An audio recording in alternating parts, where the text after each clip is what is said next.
Shalom, salam damai sejahtera buat Bapak Ibu Saudara. Puji Tuhan, hari ini kita sampai di hari yang ke-16 hidup dalam Mazmur Tuhan. Hari yang ke-16 dalam 40 hari hidup dalam Mazmur Tuhan. Saudara, mari kita buka bersama Mazmur pasal 3. Mazmur pasal 3 ayat 1 sampai ke 8. Demikian bunyi firman Tuhan. Mazmur Daud ketika ia lari dari Absalom anaknya. Ya Tuhan, betapa banyaknya lawanku. Banyak orang yang bangkit menyerang aku. Banyak orang yang berkata tentang aku, baginya tidak ada pertolongan daripada Allah. Selah. Tetapi Engkau Tuhan adalah perisai yang melindungi aku. Engkaulah kemuliaanku dan yang mengangkat kepalaku. Dengan nyaring aku berseru kepada Tuhan, dan Ia menjawab aku dari gunungnya yang kudus. Selah. Aku membaringkan diri, lalu tidur. Aku bangun sebab Tuhan menopang aku. Aku tidak takut kepada puluhan ribu orang yang siap mengepung aku. Bangkitlah Tuhan, tolonglah aku, ya Allahku. Engkau telah memukul rahang semua musuhku dan mematahkan gigi orang-orang fasik.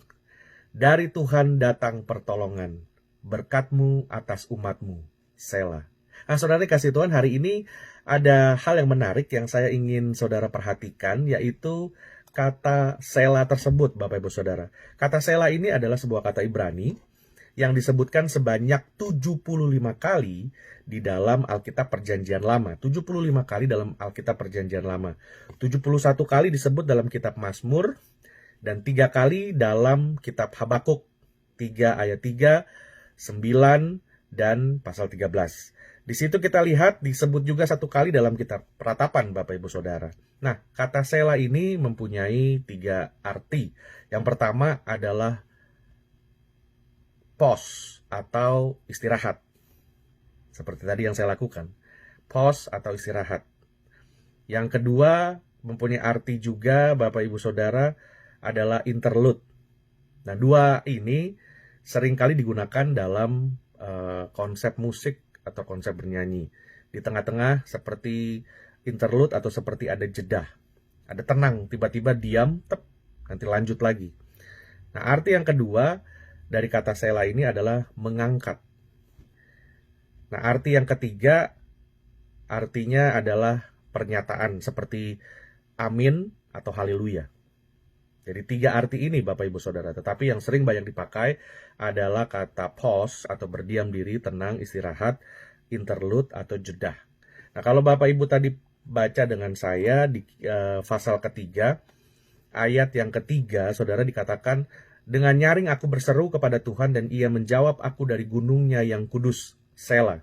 Seperti Daud berdiam diri.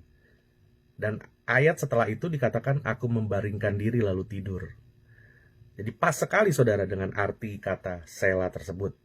Nah, Selah juga di dalam kitab-kitab yang lain juga ada kata Selah tapi punya makna yang berbeda saudara.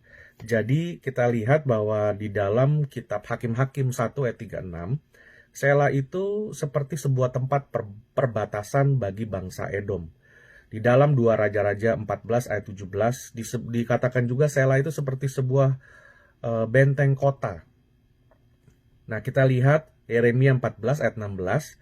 Di situ dikatakan sebuah gunung batu yang besar, yaitu yang ditempati oleh orang-orang Edom. Satu dataran karang raksasa, dan ini letaknya di atas daerah Petra, saudara. Nah, jadi ada seperti nama sebuah tempat, tapi yang digunakan di Mazmur, yang banyak kali digunakan dalam kitab-kitab syair atau kitab-kitab pujian adalah seperti pause, interlude, diam, istirahat, dan sisanya mungkin hanya sedikit mempunyai arti mengangkat, seperti mengangkat mata, mengangkat kepala, dan juga seperti satu imbuhan yang menguatkan, seperti kata amin dan haleluya. Nah, saudara, menarik buat kita melihat bahwa kalau saya mau mengajak Bapak Ibu Saudara melihat hidup kita ini, Bapak Ibu Saudara, dari semua orang Kristen, semua orang yang mengaku percaya Tuhan, tidak melihat mungkin iman dan spiritualnya seperti apa. Kita generalisasi saja. Kalau semua orang tahu ditanya, percaya Tuhan, percaya. Apakah saudara percaya Tuhan ada dalam hidupmu? Semua orang Kristen yang rata-rata saja saudara akan berkata percaya. Tetapi saya mau ajak saudara untuk mengerti bahwa hal tersebut saudara, semua kita percaya adanya Tuhan. Tetapi itu semua hanya merupakan satu bentuk pengetahuan kita yang terletak di kepala, pikiran, dan di dalam rasio kita. Karena itu, ada banyak kali Tuhan mengizinkan penderitaan. Karena saya percaya Bapak Ibu Saudara bahwa penderitaan bukan hanya membawa orang percaya untuk semakin percaya akan adanya Tuhan, tetapi penderitaan yang Tuhan izinkan juga menarik orang-orang percaya kepada pengalaman pribadi yang jauh lebih dalam, pengalaman pribadi yang menarik konsep Tuhan yang hanya ada di kepala kita untuk turun ke dalam hati kita. Nah, itu penting sekali Bapak Ibu Saudara. Jadi Tuhan mengizinkan penderitaan dan tantangan hidup supaya konsep Tuhan yang kita tahu dari sejak kita lahir, kita kecil, Tuhan itu ada dan Tuhan itu baik segala macam, itu yang hanya tertanam di kepala, di dalam abstrak pengetahuan kita, itu akan terdorong masuk ke dalam hati kita. Dan Tuhan izinkan itu supaya kita mempunyai pengalaman pribadi bersama dengan Tuhan yang lahir pada saat kita bergumul dengan masalah dalam hidup kita, dengan penderitaan dalam hidup kita, Bapak Ibu Saudara. Nah, salah satu cara utama yang Tuhan izinkan adalah Tuhan memindahkan pengetahuan abstrak kepada perjumpaan pribadi dengan Tuhan.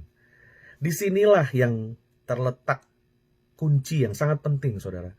Karena pada saat kita mengalami perjumpaan pribadi, di situ terjadinya turning point. Seseorang merasakan Tuhan, mengalami Tuhan, dan hidupnya berubah. Nah, Bapak Ibu Saudara, seperti kita belajar juga tadi kata sela, tenang, dan kita berdiam diri. Dalam hidup ini, saudara, banyak kali, setiap hari, saya mengajak saudara untuk melakukan sebuah aplikasi yang sangat sederhana. Setiap hari, saudara, pada saat ada tantangan, ada pergumulan, ada masalah, mari kita belajar untuk menjadi tenang dulu. Tenang, menarik diri, tenang. Dan kita proses itu. Karena selalu ada alasan buat Tuhan, kenapa Tuhan memberi kita 2 telinga dan 1 mulut. Supaya kita akan lebih banyak mendengar daripada kita berbicara. Dan pada saat tantangan pergumulan hidup itu datang, saudara, jangan cepat-cepat langsung bereaksi. Tapi kita tenang dulu, take our moment untuk proses semuanya. Lalu kita katakan dalam hati kita, Tuhan, apa yang harus saya kerjakan? Apa yang harus jadi reaksi saya, jadi respon saya? Dan pada saat itu, Tuhan akan memberikan hikmat buat kita. Itulah gunanya sela ini, saudara. Untuk diam, tahan dulu. Proses semuanya. Kita nggak mengerti orang lain punya masalah seperti apa. Kita nggak mengerti ada tujuan, ada maksud apa di balik semua pergumulan kita. Kita manusia yang serba terbatas, saudara. Apa yang bisa kita lihat hanya sejauh pandangan mata. Kita tidak bisa tahu hal apa yang ada di balik semua pergumulan kita. Karena itu penting bagi kita untuk berdiam diri sejenak, pause, untuk tahan, mengangkat mata kita, mengangkat kepala kita kepada Tuhan, dan kita berkata, Tuhan, apa yang harus saya kerjakan? Apa yang harus jadi respon saya? Nah, saya mau ajak saudara untuk melakukan ini, karena ini pun yang dikerjakan oleh Daud di dalam Mazmur pasal 3 tadi, pada saat dia dikejar oleh anaknya Absalom, saudara. Saudara, kita semua punya pergumulan dalam hidup. Nah, hari-hari ini khususnya kita semua ada di dalam pergumulan yang sama dengan wabah tersebut. Tapi satu yang jadi janji Tuhan, aku tidak akan pernah meninggalkan engkau. Itulah janji Tuhan buat kita. Karena itu mari saudara, kita menjadi pelaku-pelaku iman, dan kita melakukan setiap kebenaran firman Tuhan. Melakukan sela dalam hidup kita. Untuk berdiam diri sejenak, kita olah semua, dan dari situ kita belajar menjadi anak-anak Tuhan yang semakin dewasa, dan bersikap seperti Yesus bersikap. Terima kasih Bapak Ibu Saudara, sampai berjumpa di hari besok di dalam video yang sama. Tuhan Yesus memberkati kita semua. Haleluya.